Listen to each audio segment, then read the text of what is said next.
Hey guys, this is Joey up here. How are you guys doing? And firstly, thank you so much for tuning in last night. And I've just got some time now to go over some of the questions that you guys have yesterday.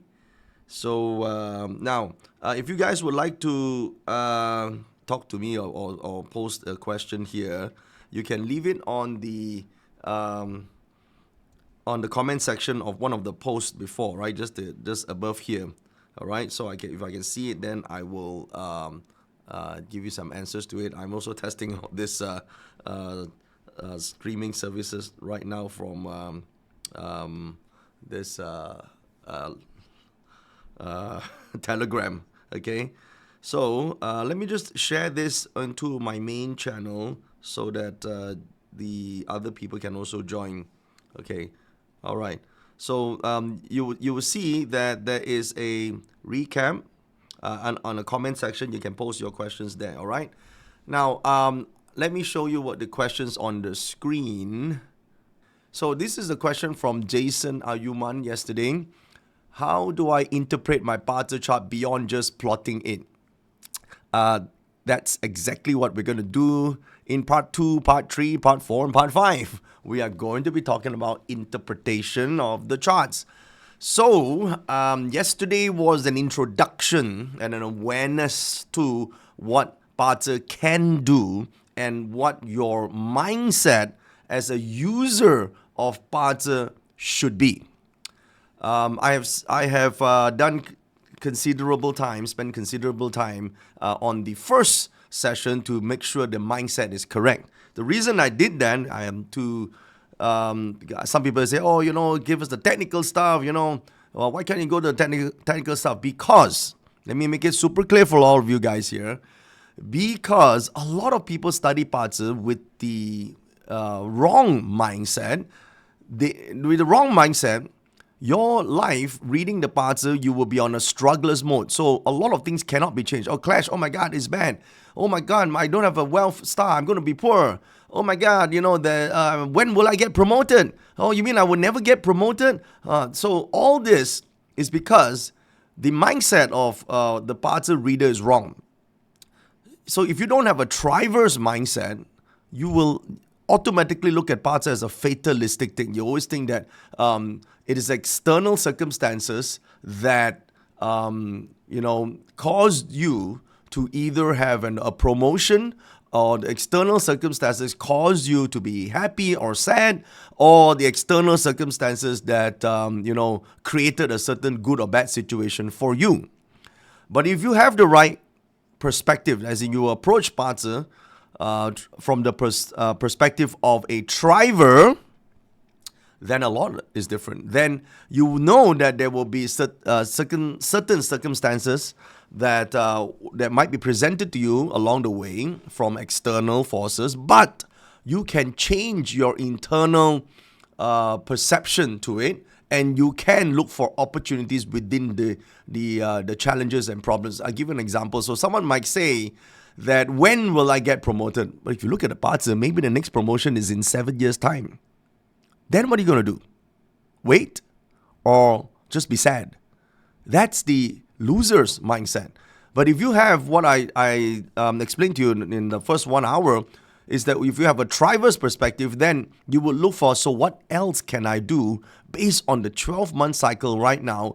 How do I make myself more sellable? How do I influence the next employer? Or where do I find the next employer? What should I say to the next employer? What skill sets do I need? What behaviors do I need? What sort of people do I need in order to get that promotion? You see the difference? So, those who, I saw a few questions here, I need to emphasize, right? A few of them, can't you just tell us the 10 steps, tell us the 10 gods, without going through the mindset. These are the very people that will remain poor and their life cannot be changed. So I want you guys to approach Bazi with the correct perspective that if you don't like what you have in a chart, you can change it. But changing it might be some inconvenience, some challenges, but because you have a winner's mindset, you can change it. All right, you can change poverty to wealth. And that's the main goal. I mean, why would you want to be stuck at a job that you don't like and that you hate, and then you have all these complaints about how unfair it is, and you don't want to do anything, just wait for like 7 years from now, 10 years from now before good luck comes in. You want to be able to change it right now. Don't you think that's the thing that you should be doing? That's why I emphasize on the need to have the right perspective. Okay? All right. So there you go. Now, all right, so here's the first question. How do I interpret my chart? So I answered that there are many ways to do that. And I'm going to show you in part 2, part 3, part 4, part 5, all right? Can 八字 reveal hidden talents or strength I haven't discovered? Well, obviously, if you discover it, it won't be hidden anymore, isn't it, Siu Ching? So there could be many different talents one could have. In fact, there are in a Bazi, you have characteristics that you can talk about. Characteristics basically they are behaviors, whether they are certain people will have, right? And then they have personality attributes you can also see from the chart, right? Then you have roles you can see, and then you can have talents. And then you can have abilities. There's so many things you can see from the perspective of Bazi. But what I want you to know is, it is not based on one character that is inside your chart. It's based on a cumulative reading that you derive all this. So, the perception for a lot of people is they think it is just one of the characters. Which of the characters? If I just know that meaning, I can decipher this. Unfortunately, it's not like that. Because in Bazi, there are interactions between the components. And that's what we are going to be talking about in part 3. The components inside the chart that make up the skill set that you're supposed to be learning. So yes, to answer your question, the answer is yes. It will reveal a lot of talents and abilities as well. So question number 3 that I have here is, I'm thinking about, this is from Feng. I'm thinking about switching careers, but I'm not sure when or how. Can Bazi guide me on the best timing? The answer is both yes and no. All right, Annie? Let me explain. Firstly, for sure, that Bazi can guide you on not only switching careers, but how to excel in your career unto the highest level you can ever get. That's for sure. How, you ask? Well, this is the thing. Part 3, we're going to talk about how you exactly can do that, but here is a precursor to that. Firstly, skill sets.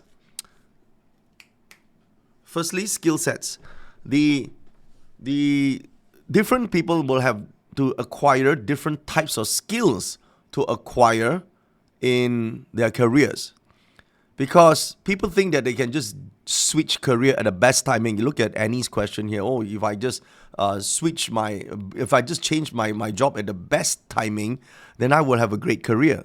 That is, unfortunately, wishful thinking. Just because you join a company in the best timing does not mean the boss will love you and give you shitloads of money.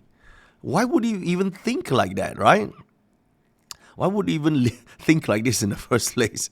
But that's what we call the common perception of Bazi, because that's how people, when they go for fortune telling, that's what the maybe a lot of practitioners give you that impression, isn't it? As long as you change next week on Wednesday, everything will be good. No.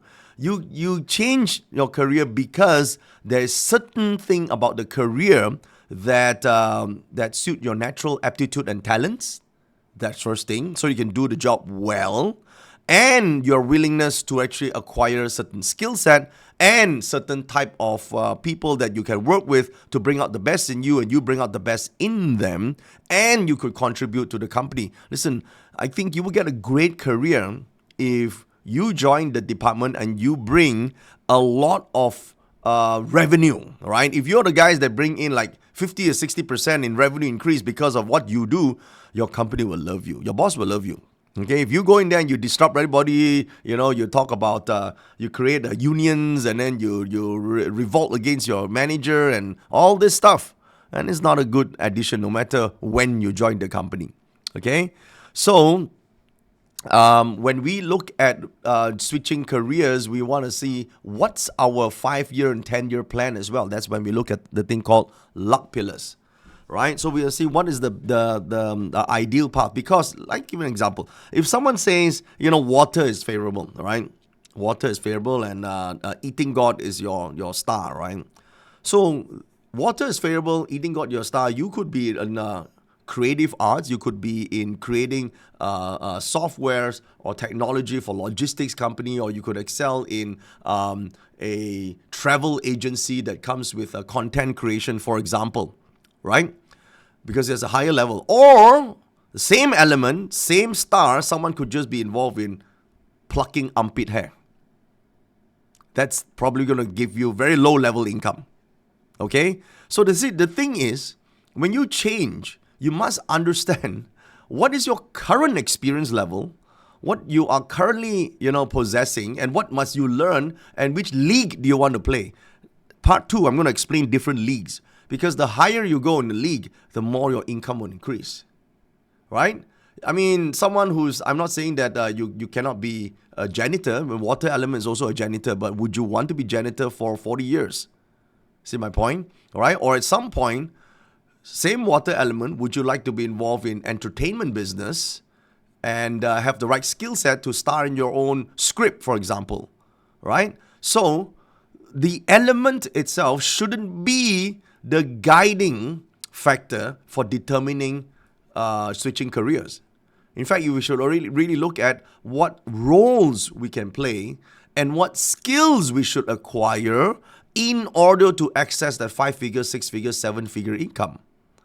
See, that's the thing. First, you must start with a goal. That's why yesterday, for the first part of yesterday, I was trying to get the correct mindset for you guys. But there are some people very impatient, of course. They say, no, tell me how to read the chart. Listen, you can read all you want, but if you can't have that correct driver's mindset, you're going to stuck with that 4-figure or 5-figure income for the rest of your life, no matter what your chart has. See the difference? But if you have that right driver's mindset and heart set, you will activate, even if you got the worst chart in the world, but the 1 or 2 things that you're willing to put your effort and time and energy, and you invest in that, you will have breakthrough and you have an extraordinary life. That's why it's important. Okay? So now, let's go on to the 4th question here. Is it possible to jumpstart a career at 40 years old using Bazi Chenda? Well, of course it's possible. If you're a thriver, that is, same Bazi chart. You give this to a struggler, 40 years, even at 30 years, they can't do it. Even at 20 years old, they can't do it, because the problem with that person is not the chart. Is that they choose to play the game. The person chooses to play the game at a struggler mentality. So that's why it's important for those of you who yesterday think, I'm going to skip this part and just go straight to the technical side because it's more interesting. Guess what you have missed? So I would urge you, if you have access to the replays, go and watch the replay, because that is so important. Because if you want to change the clashes that are coming in, you want to change all those things that mess up your life, or like this question, jumpstart your career, you gotta be at the driver's player's seat. And then you can. That's how you transform, all right? Continuing on, let's see here. We have question 5. My chart suggests financial struggles. Does that mean I'll always have money problems, or can I turn things around? No. Even the chart suggests financial struggles. There are many different types of financial struggles. Some people are just too generous with their lives and time. And also they have different priorities, right? So I give you an example, right?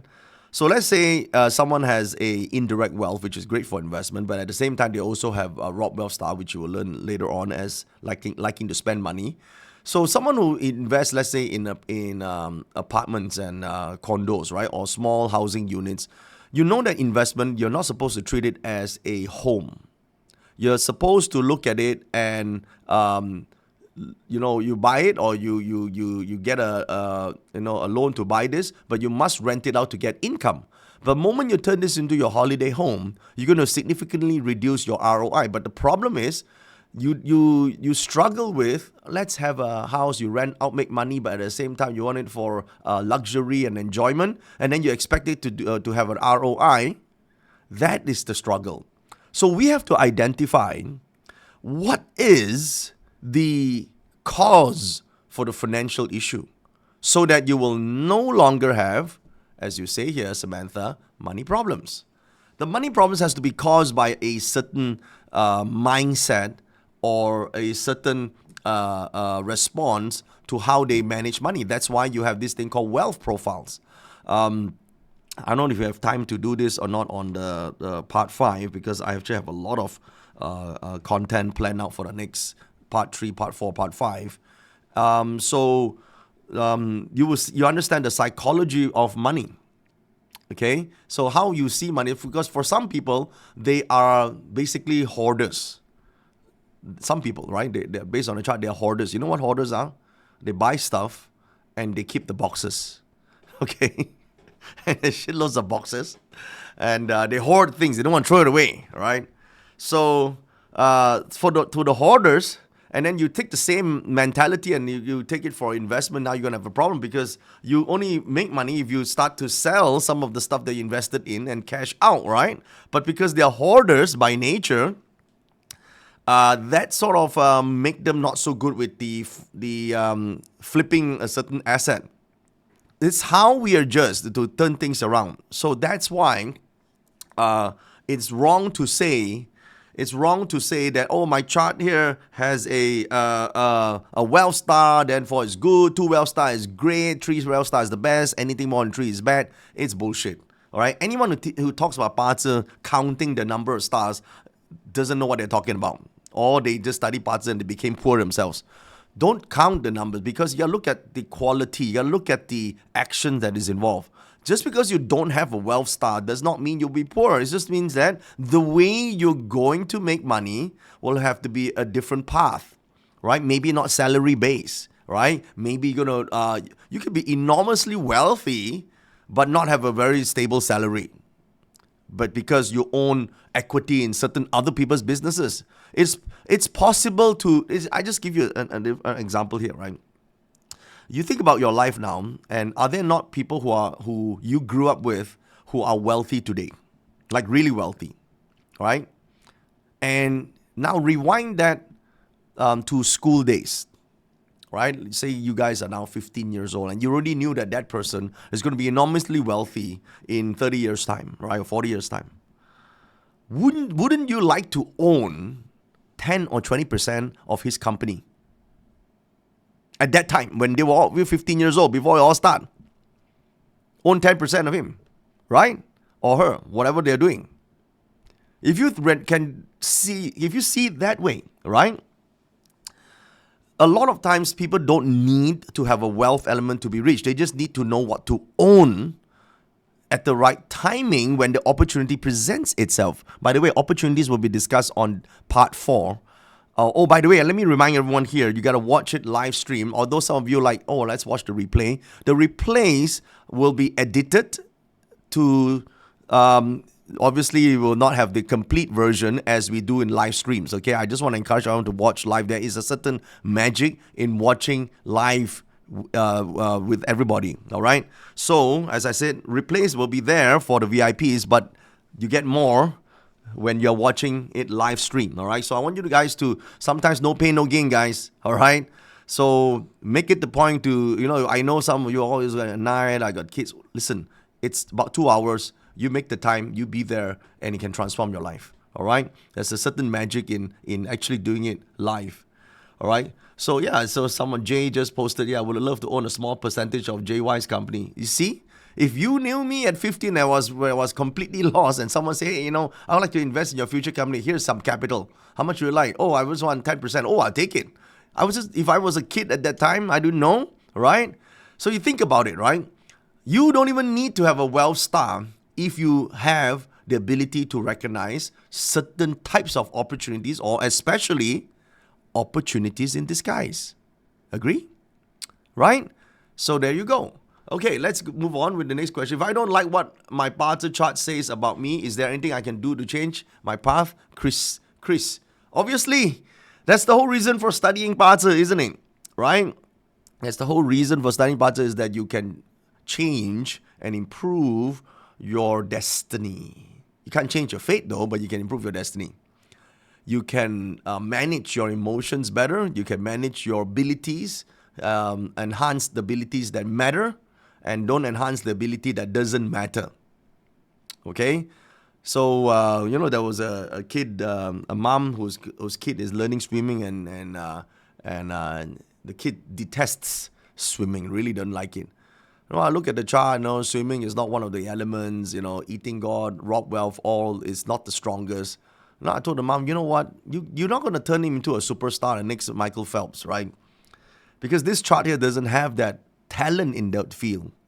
Might as well just be able to float and survive water and take the energy and focus on another skill set, which is for this person who has a very analytical mind, for this kid, go for, developing AI, for example, or developing software or writing codes. That will truly, truly allow that person to excel rather than you trying to get this person to be a sports superstar. So, you see my point? So choose the path of least resistance. That's what I'm saying. So that also answers question number 7. How do I identify career paths that align with my Bazi chart? Well, to do that, you need part 3 and part 4 of our training. Because that's when we're going to talk about how you can look at the profiles and understand what the profiles mean. And you need the right mindset. I'm telling you, Jennifer. Because if you are struggler's mindset, you're going to go look at the profile. I don't really feel like it. That's where you cannot, activate your God-given talent. To activate talent takes time, guys. I mean, which part of you actually thought that if you activate talent today and by next Wednesday, you're going to be a superstar? You need time to be good at anything. Even if I say you are talented in Bazi and metaphysics, you still need to learn it. It doesn't mean that you meditate now, let's go and find one of those mountains up there in Genting Highlands and then I'm going to sit there for 10 hours and suddenly you came down and then now you're a superstar metaphysics practitioner. It doesn't work like that. You still have to develop. It's just that talent makes it easier. But it does not mean that you don't need time. Okay? So, yeah, that's how we're going to do it. And pay attention to part 3 and part 4. Number 8, question from Yas Gaga. What do the 10 gods mean and how do they influence my life? Wow, this is going to be like a 10-day class on this. In general, 10 gods are abilities. Think of it as special talents and special abilities that you can awaken. But there are specific skill sets that are associated with it. And if you acquire said skill set, then you can excel in life, make more money, be happier, and impact the world. How do they influence you? Firstly, they do not influence you. You influence you. These charts are nothing more than, say, your DNA code or your MRI report. You see, when you go for a blood test, and then there's a whole bunch of stuff that comes out in the report, that stuff on that report don't influence you. It's just trying to show you what you're made of. So the 10 gods is what you're made of.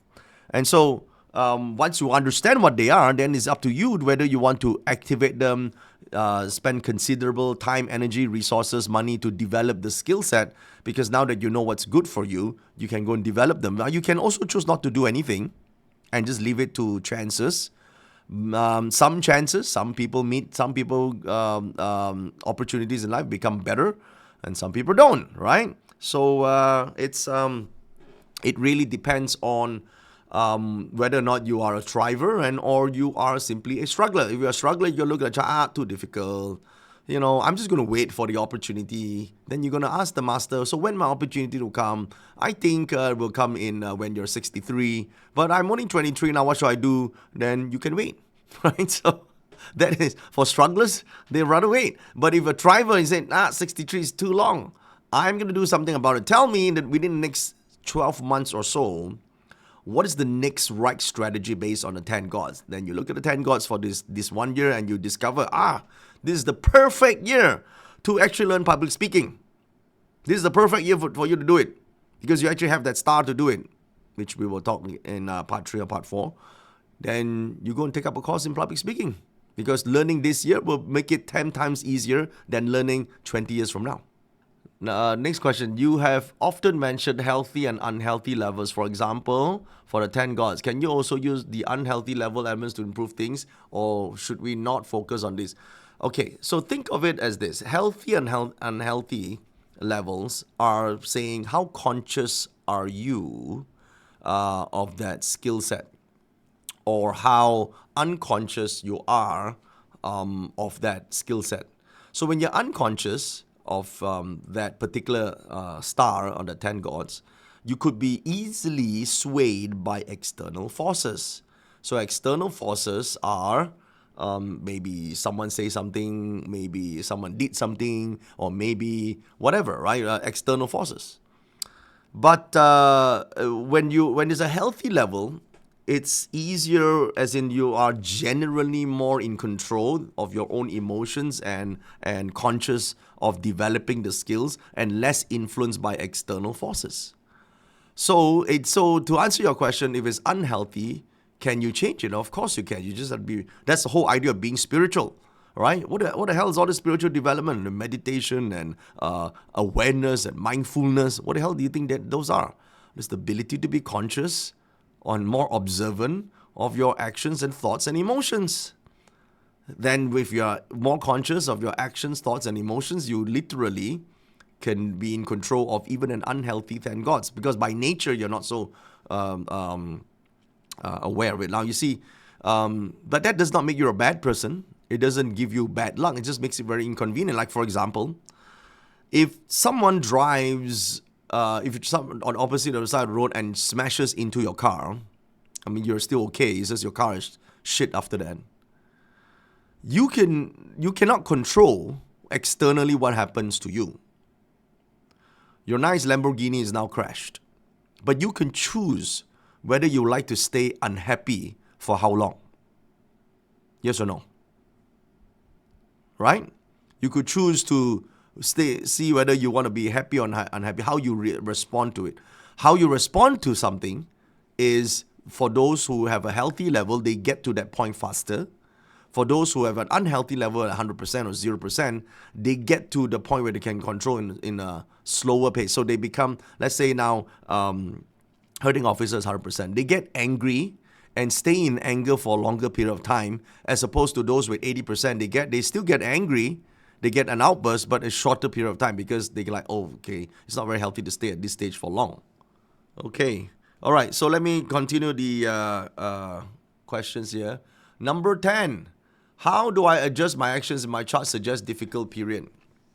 Okay, let me put this in a different way for you, Nancy. So, you see, do you want to be rich?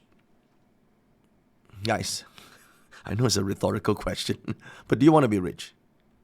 Yes. Do you want to be poor? Do you want to be poor? No, all right? I'm pretty sure you don't want to be poor, right?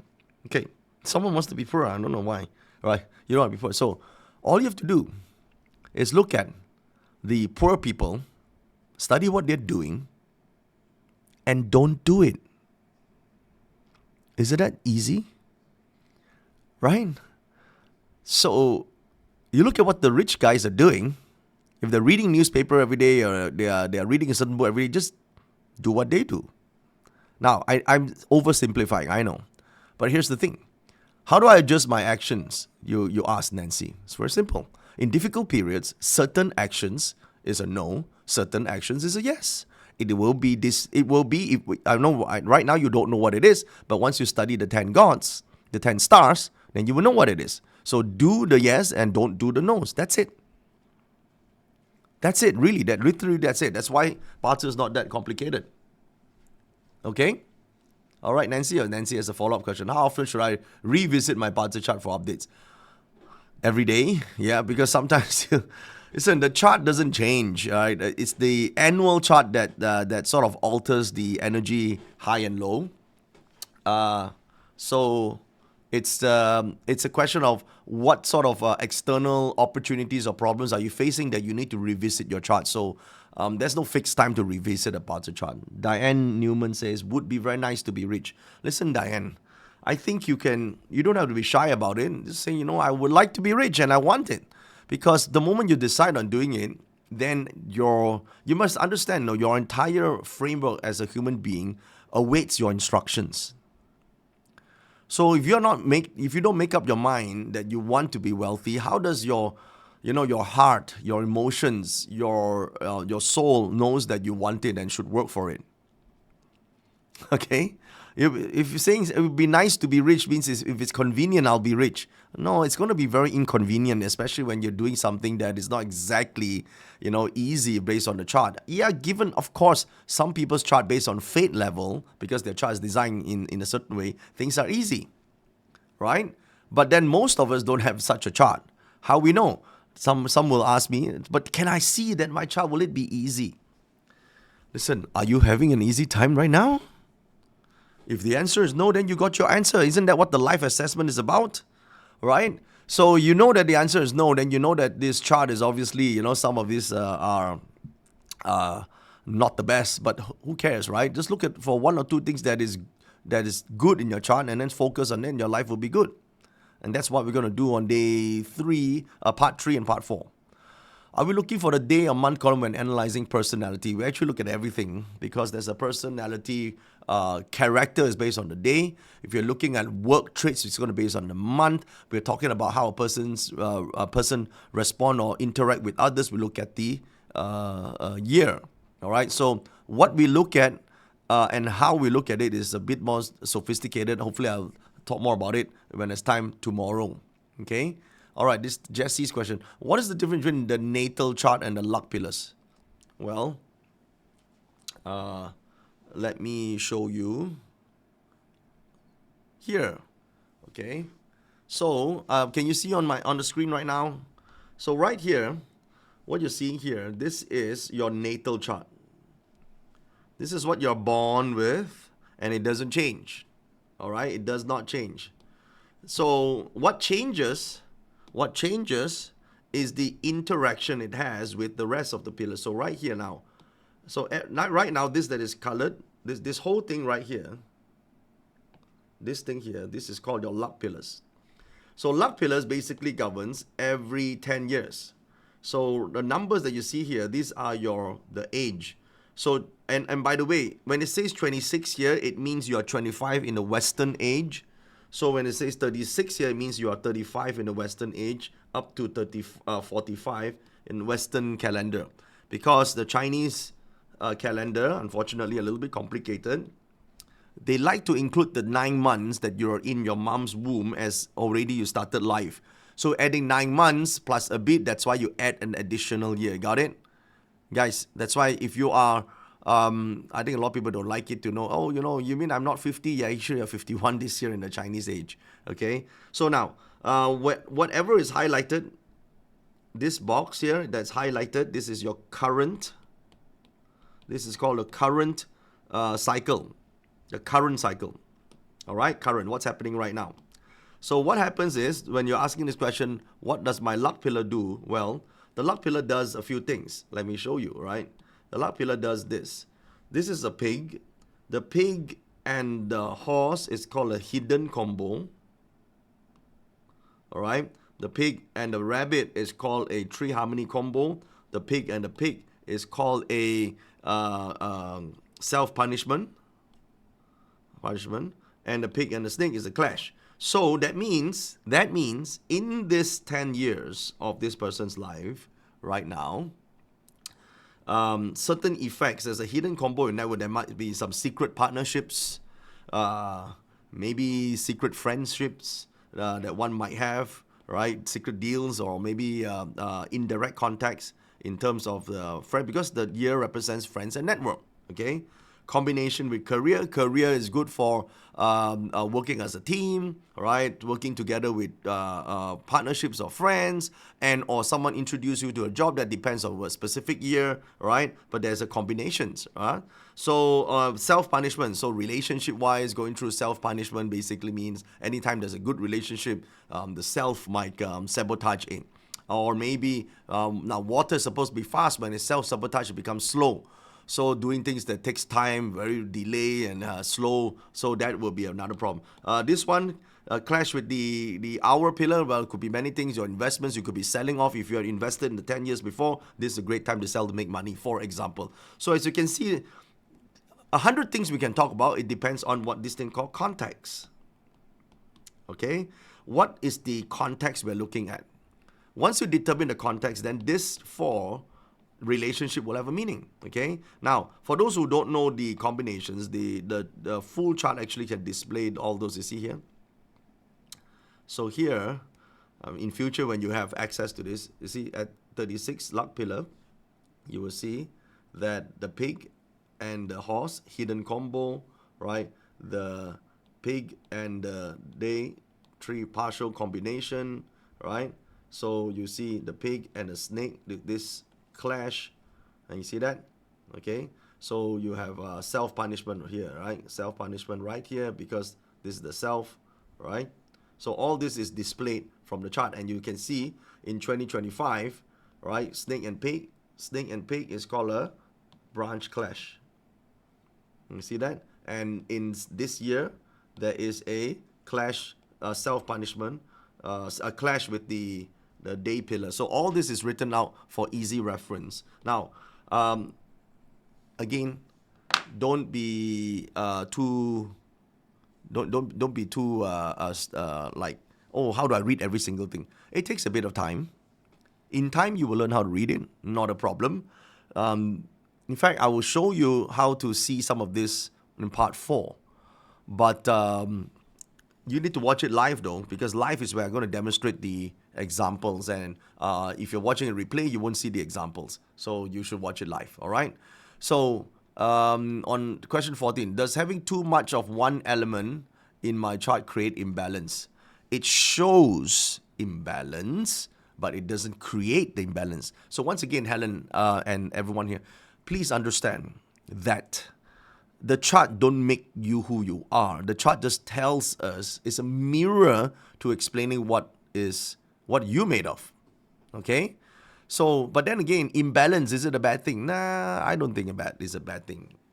Because I'm unconventional when it comes to parts of reading. Conventionally, all parts of masters don't like imbalanced chart. But that's because they are too conservative. Yeah? Imbalance creates, outstanding people. Imbalance creates extraordinary people, successful people. People who are successful, at some point in their life, they have to invest a lot of time into one or two aspects, and that causes imbalance. But then they create extraordinary life. Okay? All right, so imbalance is great for me. All right, so balanced life, in fact, is where, mediocrity is. A lot of people who are mediocre in life, and mediocre, meaning average people have the most suffering, right? They have the most suffering. Most no time in life is the average person. The not so average people have extraordinary lives. They have access to either great career, great relationships, great success in sports, or great in something. And that's imbalance. So Helen, imbalance is good. Okay? Imbalance is the new good. 15, is it ever too late in life to move from struggler to thriver? No, you can move anytime. For now might be a good time, So it's never a bad thing to change to a thriver's mindset. Okay, Lenny? Cole, I have DE written my chart on luck pillars. What does it mean? It means a lot of shit is happening. Nah, I'm just kidding. DE is a long topic. It stands for death and emptiness. To tell you in one sentence, it is a void pillar where something goes missing or the energy goes down in half. Before you interpret death and emptiness as bad, Cole, before you do that, let me just tell you that there are both good and bad in a emptiness pillar. All right? So I would say, I would just talk about the good ones now. The good thing is about people in emptiness pillar, they always pursue answers to existential questions, spiritual questions. So it's a spiritual period where people seek answers. And it's harder to fulfill an emptiness pillar, but if they seek spiritual or metaphysics answers, they get fulfilled. Okay? Okay, so let's see here what other questions here we have. How do I plot my Bazi chart? Okay, you do, this is a weird question, but you plot it this way.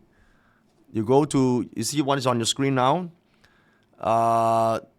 You plot your chart by scanning this, or go to juriup.com/destinyx and you plot your chart. Okay, how do I score my life path assessment? You see this life path assessment sheet? It's on the Telegram somewhere. We posted it up yesterday. So basically, each one of these is 1 point. So you ask yourself about life purpose. Do you wake up feeling excited, driven by a sense of mission? Nah. So you don't score this. My daily work aligns with my deepest values and passion? Yes or no? No. Leave it empty. I feel my contributions are meaningful and impactful? Maybe yes. So there's a 1. Okay. I have crystal clear vision for my life where it is right now. Yes, a 1. All right. So I'm constantly growing, evolving, and challenging. 1. So this is 3. Any problems now? So you add up all these numbers. How many? Each one has 5 of them. So you have to answer this in a very, very, very honest way, because you're the only one who knows the answer. And then if you really can get 29 to 30, then really you are a thriver. Now you see, when I ask everyone, are you a thriver? Everybody says they are. When I ask them, are you a person who's optimistic and positive? Will you invest in yourself? Yes, of course I will do it. And then when they answer this, they realize, shit, I'm actually just a struggler. So this is for you to have a wake-up call. Okay? It's not meant for you to like feel, I gotta get more, I gotta lie. If you lie, you don't get a real, if you lie, you won't get a true reflection of who you are, of where you are. Okay? This is just for you to see, right, to where you are, because then you know which areas you need to improve. All right? So, got it?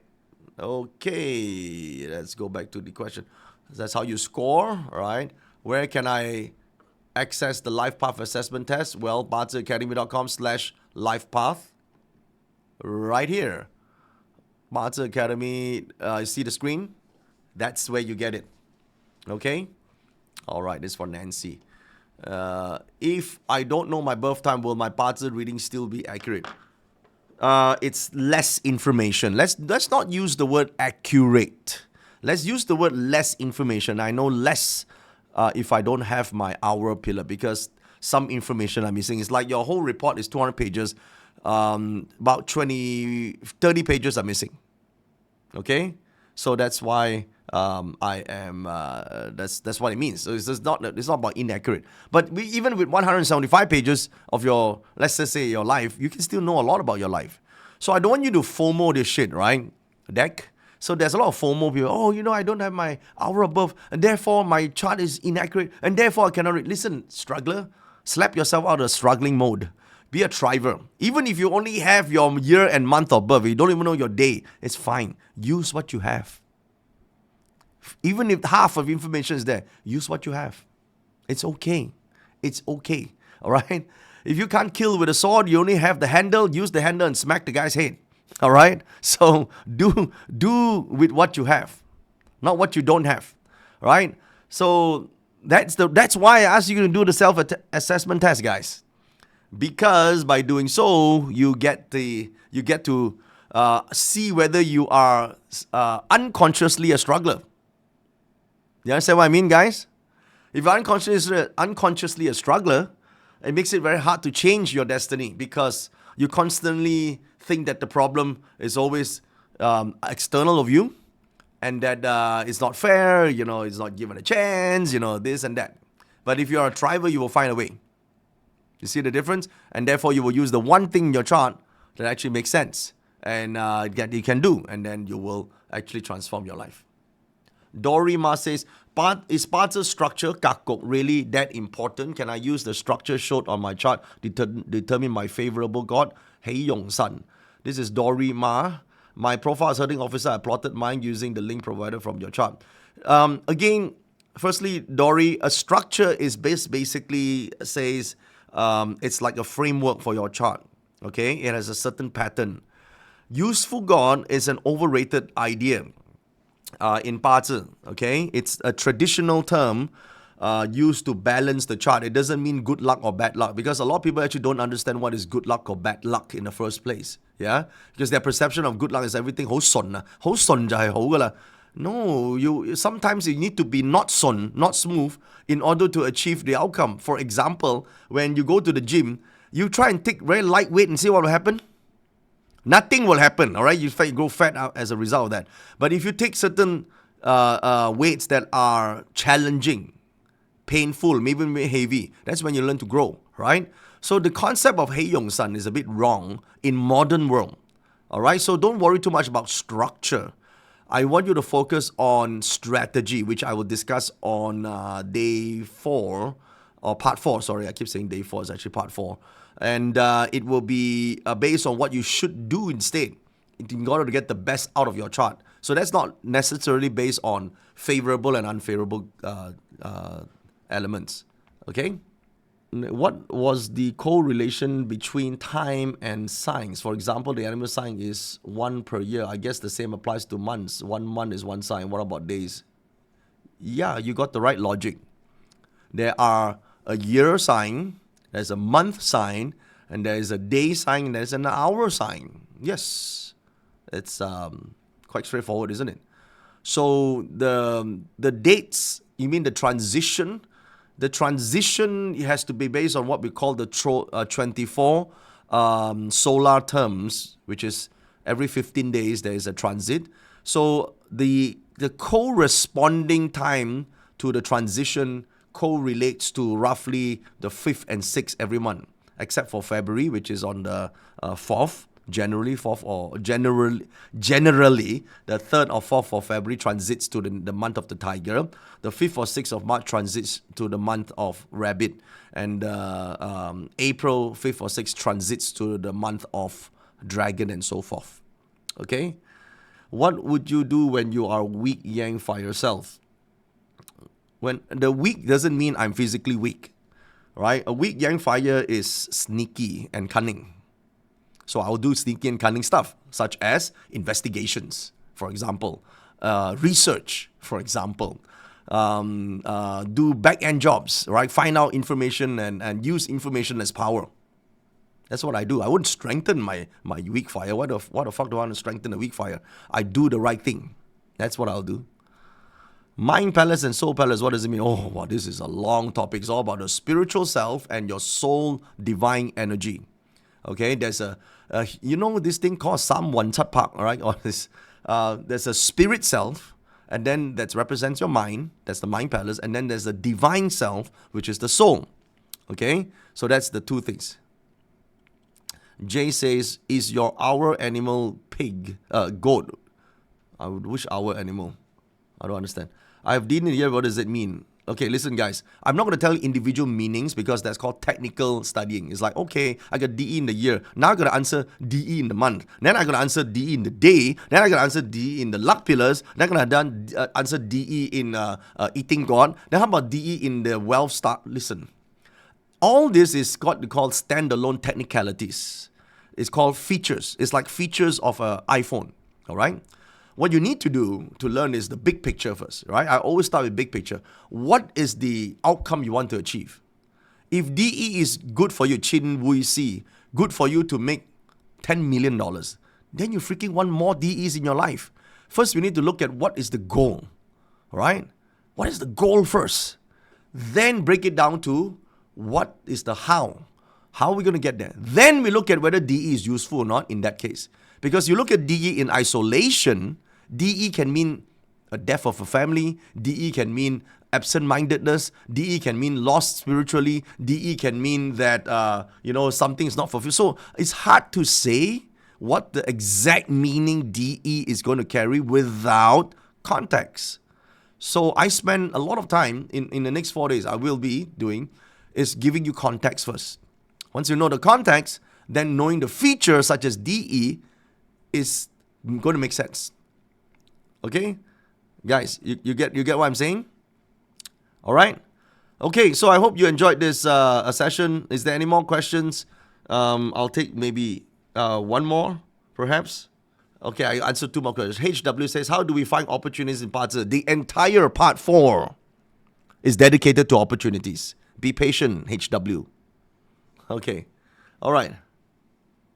So, I'll see you guys on the part 2 live. Okay, I recommend watching it live stream because you get more. Some of you have the replays, but replays we have to edit it, and mostly the Q&As and a lot of some or 2 topics might be not there. So please go ahead and watch it live if you can. That'll be the best experience. All right, and I get to answer some of your questions there and then.